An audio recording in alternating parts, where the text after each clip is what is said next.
चलिए आज एक ऐसी फिल्म के विश्लेषण को समझते हैं जो प्रोपेगेंडा और कहानी सुनाने के बीच की बारीक सी लाइन को धुंधला कर देती है। हम एक सोर्स के एनालिसिस को देखेंगे जो ये बताता है कि कैसे एक फिल्म ऑडियंस की सोच को बदलने के लिए एक बहुत पावरफुल कहानी का इस्तेमाल करती है, और इसकी शुरुआत होती है एक काल्पनिक कहानी से जिसे सोर्स ने अपनी बात साबित करने के लिए खुद बनाया है। तो होता क्या है कि ये सोर्स एक बहुत ही रोमांचक जासूसी कहानी से शुरुआत करता है जो ऑडियंस को फौरन अपनी तरफ खींच लेती है। ये कहानी कहने की एक क्लासिक टेक्निक है। हमें एक ऐसी दुनिया में ले जाया जाता है जो जानी पहचानी भी लगती है और रहस्यमयी भी, जो हमें आगे आने वाली मुश्किल पड़तों के लिए तैयार करती है। और यहीं से कहानी और भी दिलचस्प हो जाती है। सोर्स इस काल्पनिक कहानी में एक असली संवेदनशील घटना को बुनता है। यह टेक्निक हकीकत और कल्पना के बीच की लकीरों को मिटाने के लिए बहुत जरूरी है, जिससे दर्शकों के लिए यह समझना मुश्किल हो जाता है कि क्या असली है और क्या मनगढ़ंत। अब देखिए, बात और भी बड़ी हो जाती है जब ये जरूरी खुफिया जानकारी सीधे काल्पनिक सरकार के सबसे ऊंचे लेवल तक पहुंच जाती है। इससे एक हाई स्टेक सिचुएशन बनती है जो असल दुनिया की राजनीतिक साजिशों जैसी लगती है और हमें कहानी में और भी गहराई से खींच लेती है। और फिर कहानी में एक दुखद मोड़ आता है, एक ऐसा मोड़ जो असल जिंदगी की एक राष्ट्रीय त्रासदी की याद दिलाता है। ये इमोशनल क्लाइमैक्स दर्शकों के साथ एक मजबूत कनेक्शन बनाता है जो उन्हें कहानी के कथित मैसेज को मानने के लिए और भी तैयार कर देता है। और फिर आता है कहानी का क्लाइमैक्स, जिसे सोर्स से एक बहुत बड़े धोखे की तरह पेश करता है। ये एक ऐसा चौंकाने वाला खुलासा है जिसे दर्शकों को इमोशनली झकझोरने के लिए डिजाइन किया गया है ताकि वो कहानी के पीछे छिपे पॉलिटिकल मैसेज से खुद को जोड़ सकें। लेकिन कहानी में एक ट्विस्ट है। सोर्स ये बताता है कि ये पूरी कहानी असल में मनगढ़ंत है, एक बहुत सावधानी से तैयार किया गया थॉट एक्सपेरिमेंट। ये खुलासा हमें कहानी कहने की ताकत और दर्शकों की सोच को बदलने की उसकी क्षमता पर सवाल उठाने पर मजबूर करता है। तो सबसे जरूरी बात यह है कि ये जो काल्पनिक कहानी है, ये सोर्स के मेन तर्क को समझाने का एक जरिया है। ये हमें ये समझने में मदद करती है कि कैसे असली फिल्म कथित तौर पर दर्शकों की भावनाओं से खेलने और एक खास पॉलिटिकल एजेंडे को आगे बढ़ाने के लिए इसी तरह के कहानी के स्ट्रक्चर का इस्तेमाल करती है। चलिए अब सोर्स के विश्लेषण की जड़ तक चलते हैं, हकीकत और कल्पना को मिलाने की पावरफुल टेक्निक। यहीं से हम ये समझना शुरू करते हैं कि कैसे फिल्म दर्शकों को कंफ्यूज करने और उन्हें एक खास नजरिया मानने के लिए कहानी कहने के तरीकों का इस्तेमाल करती है।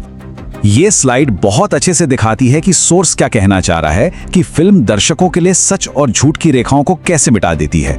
जैसा कि देखा जा सकता है, एक असली घटना को काल्पनिक एलिमेंट्स के साथ मिलाकर फिल्म एक ऐसी दुनिया बनाती है जहां सच्चाई और कल्पना के बीच फर्क करना मुश्किल हो जाता है। सोर्स का तर्क यह है कि यह तरीका जानबूझकर देखने वालों को कंफ्यूज करता है, जिससे वो पूरी कहानी को सच मान लेते हैं।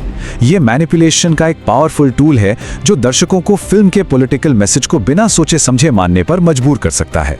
तो अब उस खास पटकथा को समझते हैं जिसके इस्तेमाल का आरोप सोर्स उस फिल्म पर लगाता है। यहाँ हम कथित प्रोपेगेंडा की मशीनरी में और गहराई से उतरेंगे और देखेंगे कि फिल्म एक खास पॉलिटिकल कहानी बनाने के लिए किन तरीकों का इस्तेमाल करती है।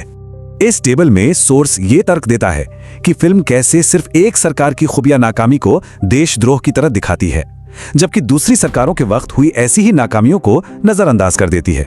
इस तरह की सिलेक्टिव प्रेजेंटेशन दर्शकों को एक खास राजनीतिक दल के खिलाफ करने के लिए डिजाइन की गई है, जिससे एक तरफा कहानी बनती है। अब सोर्स एक और कॉन्सेप्ट की बात करता है जिसे डॉग विस्लिंग कहते हैं। ये एक ऐसी टेक्निक है जिससे बहुत ही सूक्ष्म और विभाजनकारी संदेश दिए जाते हैं। ये एक तरह की कोडेड भाषा है जो दर्शकों के कुछ खास ग्रुप्स को टारगेट करती है और उन्हें फिल्म के मैसेज को स्वीकार करने के लिए बढ़ावा देती है, बिना बाकी दर्शकों का ध्यान खींचे। सोर्स के मुताबिक ये जो छोटे छोटे चुनाव किए गए हैं, जैसा कि स्लाइड पर दिख रहा है, ये एक हम बनाम वो वाली कहानी बनाने के लिए किए गए हैं। दर्शकों को बांटकर फिल्म कथित तौर पर राजनीतिक तनाव को बढ़ाती है और एक ऐसी कहानी को बढ़ावा देती है जो एक ग्रुप को दूसरे के खिलाफ खड़ा करती है। सोर्स इस बात पर सवाल उठाता है कि खुफिया अधिकारियों को इस तरह से दिखाने के पीछे क्या लॉजिक है। क्या ये देशभक्ति है? फिल्म में उनके काम को गैर तार्किक और गैर देशभक्तिपूर्ण दिखाकर सोर्स का तर्क है कि फिल्म राष्ट्रीय सुरक्षा के लिए जिम्मेदार लोगों में जनता के भरोसे को कम करती है। आखिर में सोर्स थोड़ा पीछे हटकर इस तरह की फिल्म मेकिंग के लंबे समय में होने वाले असर पर बात करता है।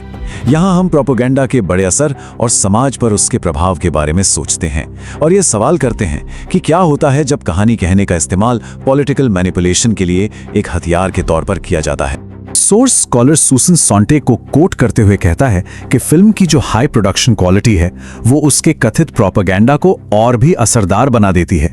एक अच्छी तरह से बनी फिल्म दर्शकों को इमोशनली जोड़ सकती है, जिससे वे उसके मैसेज के प्रति ज्यादा खुले हो जाते हैं, भले ही वो भ्रामक हो। ये तुलना उस ऐतिहासिक गंभीरता को दिखाने के लिए की गई है जिसे सोर्स एक असरदार सरकारी प्रोपेगेंडा का नाम दे रहा है। फिल्म की तुलना नाजी प्रोपेगेंडा से करके सोर्स का तर्क है कि यह एक खतरनाक मिसाल कायम करती है जो तानाशाही शासनों के उदय का कारण बन सकती है। तो ये विश्लेषण फिल्म की कथित तकनीकों को उन्हीं पर लागू करके खत्म होता है और ये सवाल पूछता है कि क्या होता है जब आज की कहानी बनाने वाले ही कल की कहानी का विषय बन जाते हैं। ये सोचने पर मजबूर करने वाला सवाल हमें मीडिया की ताकत और इसे जिम्मेदारी से इस्तेमाल करने की जरूरत पर विचार करने के लिए छोड़ देता है।